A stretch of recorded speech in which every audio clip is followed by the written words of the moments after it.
Olá, graça e a paz para você que é meu aluno na Escola Bíblica Dominical e também para você que de alguma forma chegou esse vídeo. Esse vídeo será um vídeo muito simples, não terá edição, não terá cortes. Se nós errarmos, nós vamos tocar o barco como se fosse ao vivo. E qual que é o intuito desse vídeo? O intuito desse vídeo é trazer um resumo do que nós estudamos hoje na nossa Escola Bíblica Dominical, presencial lá na igreja. Nós sabemos que ainda estamos no período de pandemia, então muitos ainda não estão indo à igreja e por isso eu resolvi passar aqui um resumo do que nós estudamos e até mesmo para que nas próximas aulas, aqueles que forem e iriam e não foi, possam ter uma base que foi estudado. Obviamente, não será possível passar tudo que nós estudamos, mas vamos estudar um pouco. Nós estamos estudando os profetas menores há um bom tempo, desde o início do ano. Então tivemos um breve tempo, nós paramos, mas nós já chegamos no livro de Zacarias.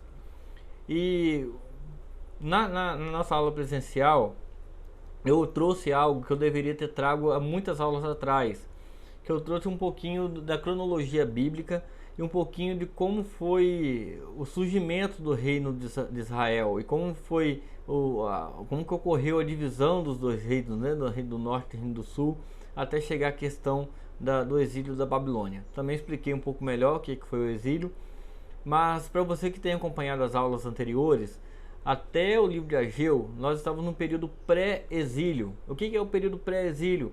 Deus estava usando a boca dos profetas para exortar o povo, para que o povo se voltasse para ele.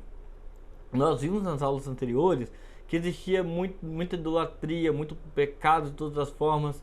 Lá em Miqueias nós vimos muito o poder executivo, judiciário, o poder religioso oprimindo os mais pobres. É claro que não vai ter como entrar nisso agora, que nós vamos estudar agora o período pós-exílio.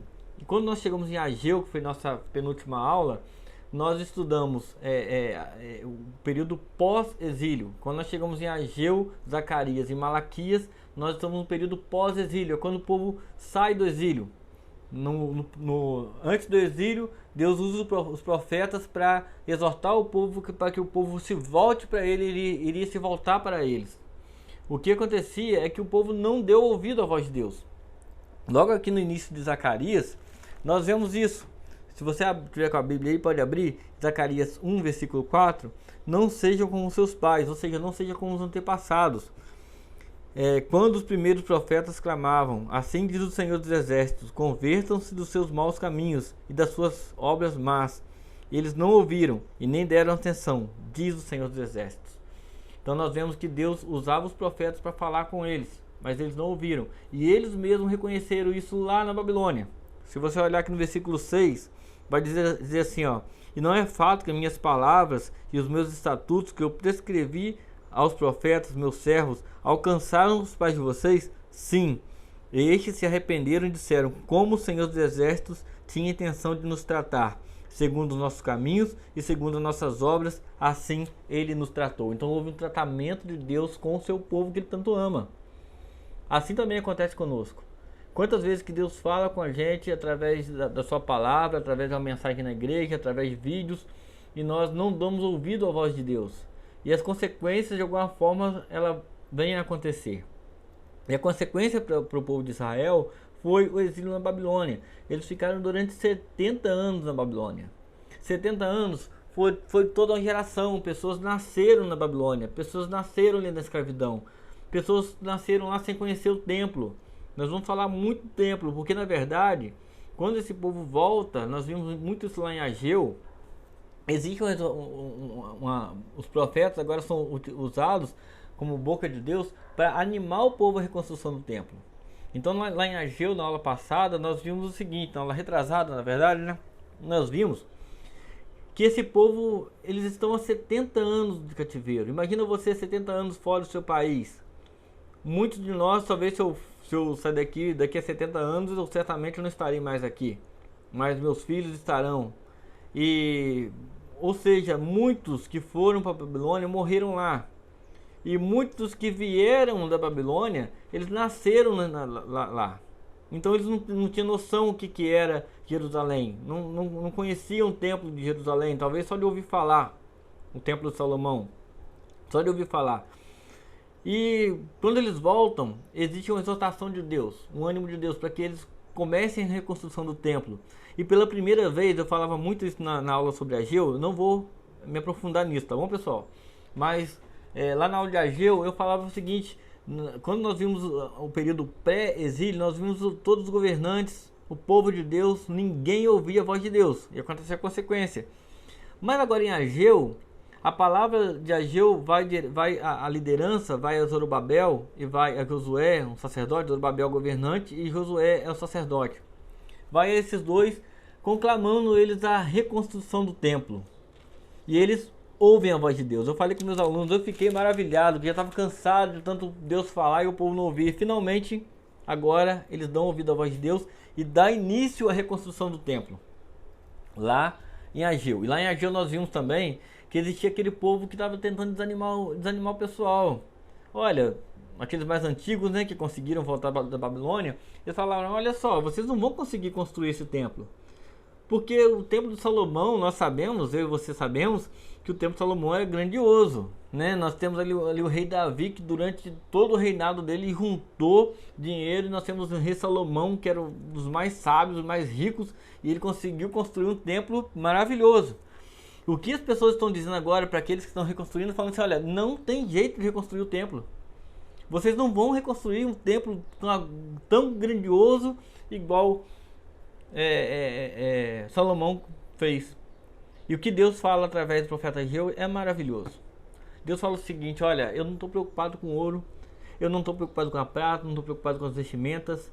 O que eu estou preocupado é com o coração. E o maravilhoso que Deus fala é o seguinte: olha, a glória da segunda casa será maior do que a primeira. Ou seja, a minha glória virá sobre esse templo. Não estou preocupado se vai ter ouro, se vai ter prata, se vai ter ornamentação. O que vai acontecer ali é que a minha glória vai vir sobre esse templo. Então as pessoas estão animadas.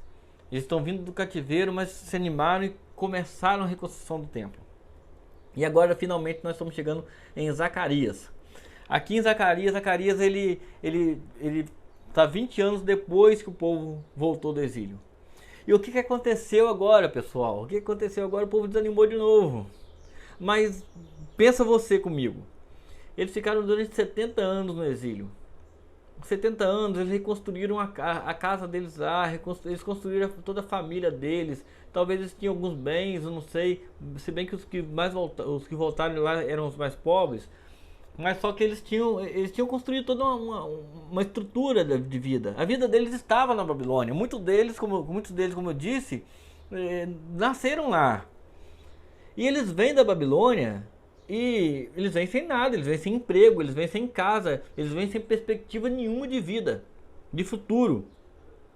Então, assim, e agora eles estão reconstruindo o templo e as coisas não estão acontecendo.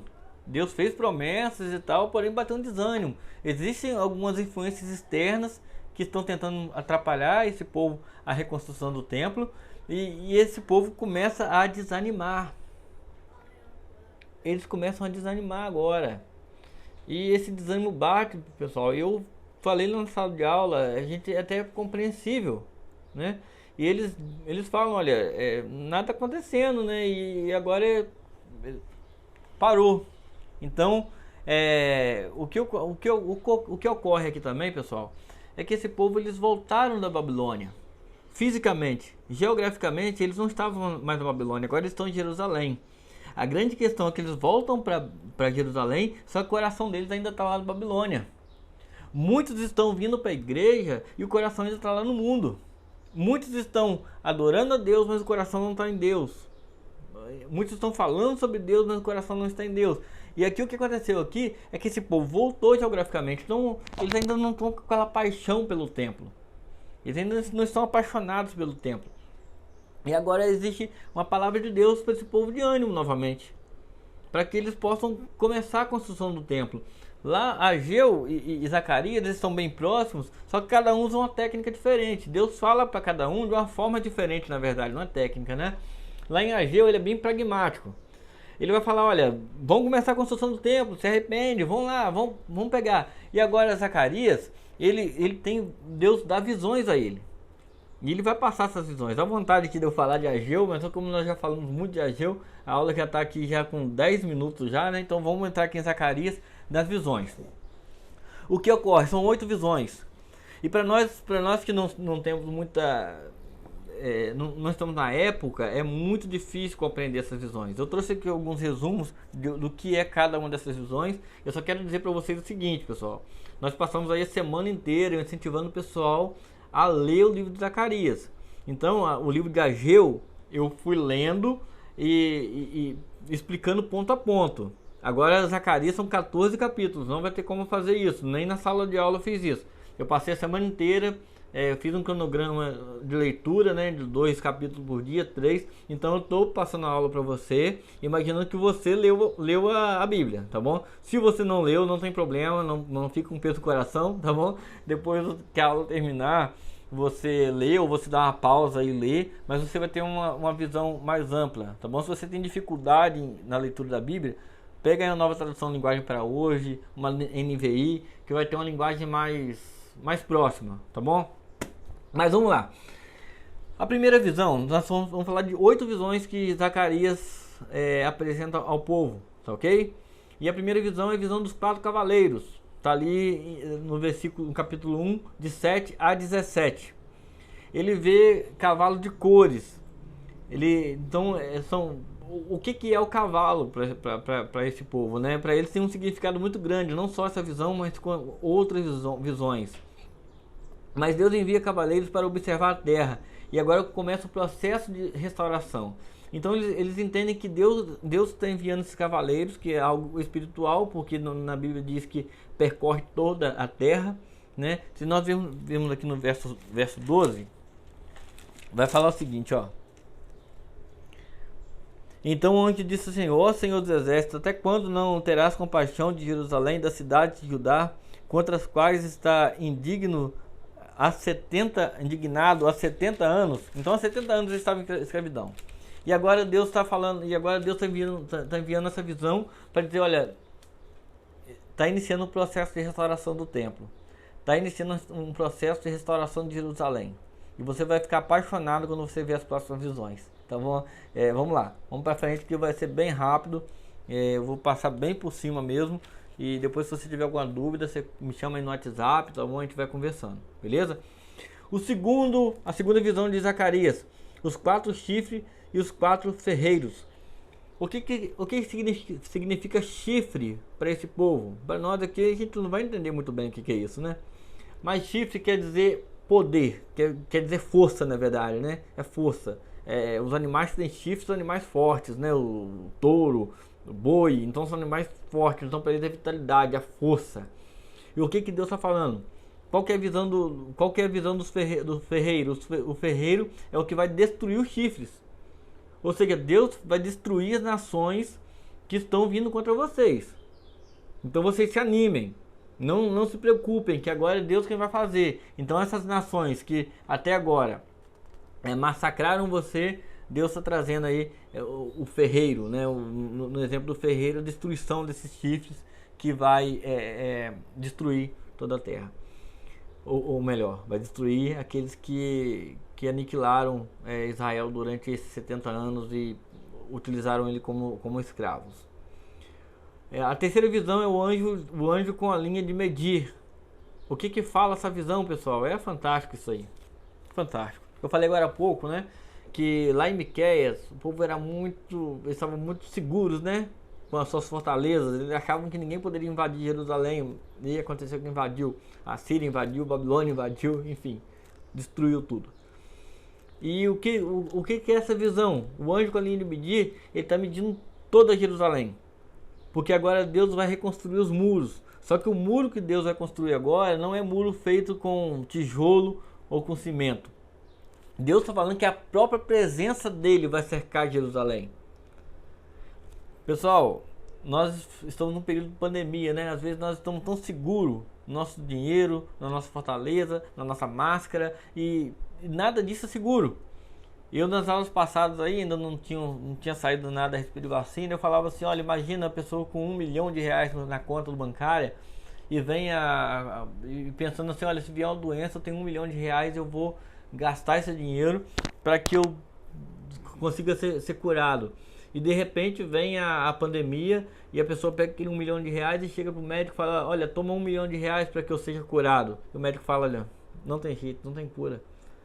E a mesma coisa é aquele povo, eles estavam seguros ali naquela fortaleza. E aquela fortaleza não era segurança. A nossa segurança está em Deus, no Senhor dos Exércitos. Uns confiam em bois, outros confiam em cavalos, mas nós fazemos menção do Senhor Todo-Poderoso que fez o céu e a terra. Tá ok? Eu ia falar mais disso, mas deixa eu pra frente, né? Então, é o próprio Deus que vai proteger esse povo. Vamos dar uma olhadinha aqui no verso 8, 2:8. Olha só o que diz aqui, ó. Pois assim diz o Senhor dos Exércitos, para obter a glória, ele me enviou as nações, saquearam os bens de vocês, porque aquele que tocar em você, você toca na menina dos meus olhos. A menina dos meus olhos é a pupila. Então Deus, ele está cuidando nos mínimos detalhes, né? Nos mínimos detalhes. Deus vai cercar, Deus vai te proteger. Essa é uma palavra para nós hoje. Deus está te protegendo. É só ser fiel a Ele. Deus, ele manda sinais, né? Então é só ser fiel a Ele. Vamos para frente. A quarta visão, a visão do Josué, sumo sacerdote. Esse Josué aqui, pessoal, lá na sala de aula houve perguntas, né? Não é o Josué que todos conhecem, mas é o Josué profeta, né? Nesse período. E ele é muito importante aqui, porque lá na profecia de Ageu, nós vemos Deus se dirigindo a Zorobabel como governante e a Ageu como sacerdote. Então Ageu é muito, muito importante. E nós vemos aqui na quarta visão que Deus está limpando Josué. Porque o inimigo estava apontando o dedo para ele. Ele não pode reconstruir esse templo, porque ele está com pecado. E Deus está falando o seguinte: olha, eu estou limpando Josué. Eu estou inocentando ele, né? Ele está perdoado. Deus está perdoando Josué. Deus está limpando ele. Então, quando você vê na quarta visão ali, é Deus dando início a essa restauração do templo. A quinta visão, o candelabro de ouro. O que é o candelabro de ouro, pessoal? É mais um símbolo importantíssimo para eles.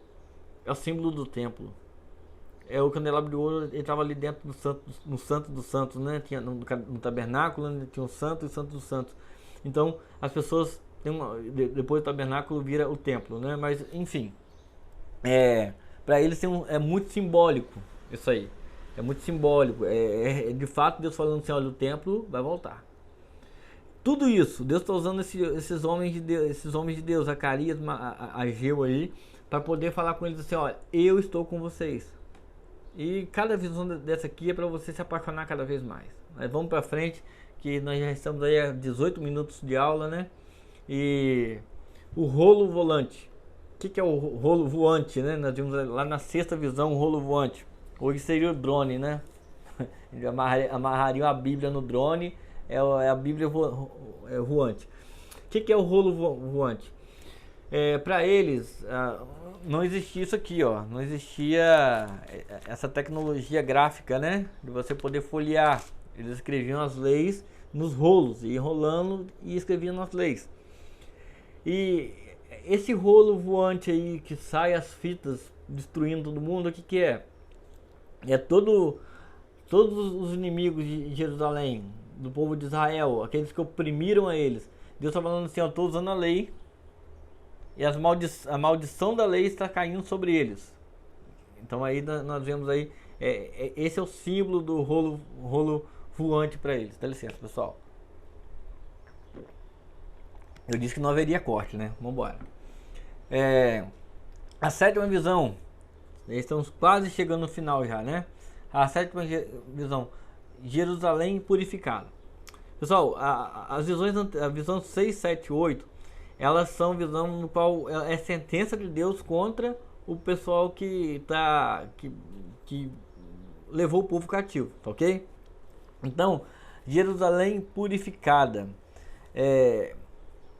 Lá na visão nós vamos ver que Deus pega uma bacia, vou trazer uma tradução mais atualizada, tá? Deus pega uma bacia, joga os pecados dentro e tampa, né? Então Deus está esquecendo o pecado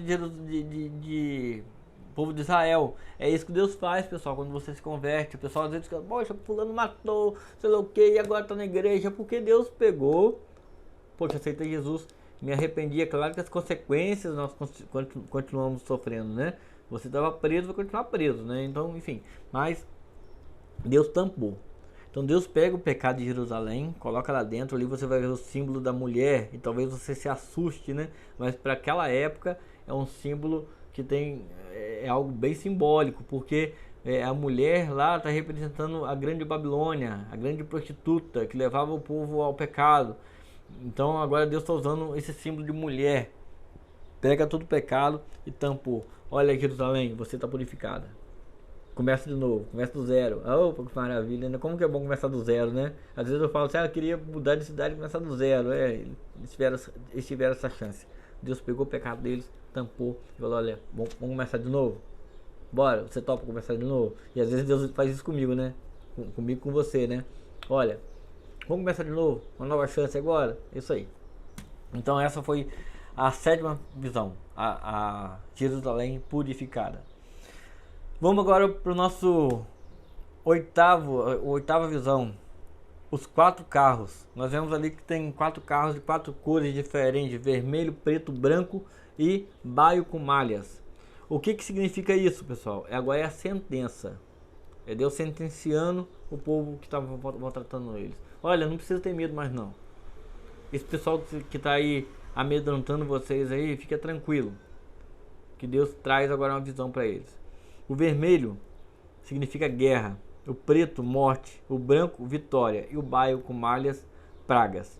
Então Deus agora está fazendo justiça contra o povo que foi injusto com o seu povo, com o povo de Israel. Então nós aí concluímos as 8 visões, tá bom? Na aula presencial nós somos mais profundos. Eu fico até triste de você não poder ter ido, que eu não consigo agora repetir tudo que foi falado. Mas foi muito, muito bom. Eu vou só dar um início, igual eu fiz na aula presencial. Nós terminamos as 8 visões. Nós entramos aqui agora no versículo 7. Eu tinha falado do versículo 9. Nós só entramos no versículo 7. Eu vou entrar aqui com você também no versículo 7, que na verdade é até a proposta da nossa lição número 9, né? Aqui na nossa lição número 9, Zacarias, nós vamos ter mais uma aula em Zacarias. Depois nós vamos finalizar lá em Malaquias, ok? Aqui o culto que agrada a Deus, tá bom? Esse é o tema da lição. Nós não seguimos a lição, geralmente quando chega a lição, a gente dá uma passada de olho na lição, mas a gente acaba indo direto ao texto bíblico. Claro que a gente usa a lição como base, ok? E agora aqui no capítulo 7, é algo que, isso não, às vezes não é cronologicamente, tá bom, pessoal? Mas aqui no capítulo 7, nós vamos ver algo muito peculiar. Eu preciso ler esse trecho aqui, eu vou precisar ler para você. Mas depois você lê com calma, tá ok? Deixa eu ver aqui a partir de onde que eu vou ler. Ora, o povo de Betel tinha enviado Zarezer, Regem, Maleque e seus companheiros para suplicarem em favor do Senhor, perguntando aos sacerdotes que estavam na casa do Senhor dos exércitos e dos profetas. Olha a pergunta, pessoal, presta atenção. Devemos nós continuar a chorar com jejum no 5º mês, como temos feito por tantos anos? Então a palavra do Senhor dos exércitos veio a mim dizendo, olha, forte isso aqui, tá? Vamos lá, ó.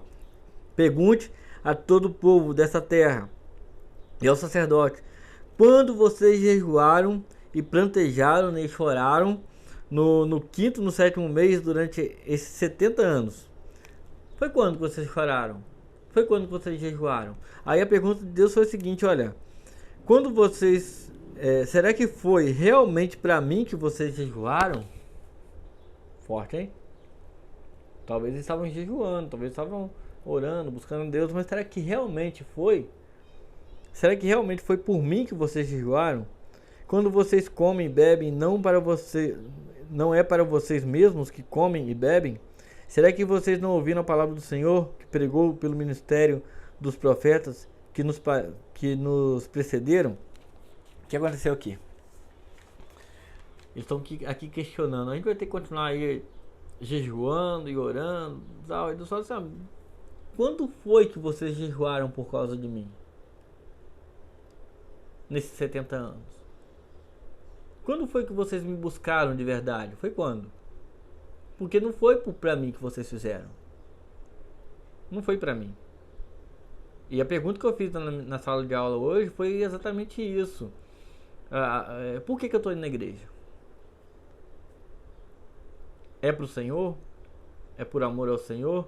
Deus diz que nos últimos dias, alguns dizem, Senhor, em teu nome eu profetizei, em teu nome eu curei. E Deus vai falar assim, olha, eu não te conheço. Aparta-te de mim, porque eu não te conheço.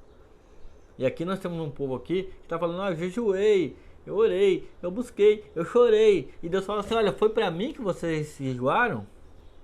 Cientificamente até fala que faz bem, né? Ficar sem comer uns dias para que os organismos comecem a se colocar no lugar. Então talvez você fale assim, eu vou ficar uma semana sem comer, sem me alimentar.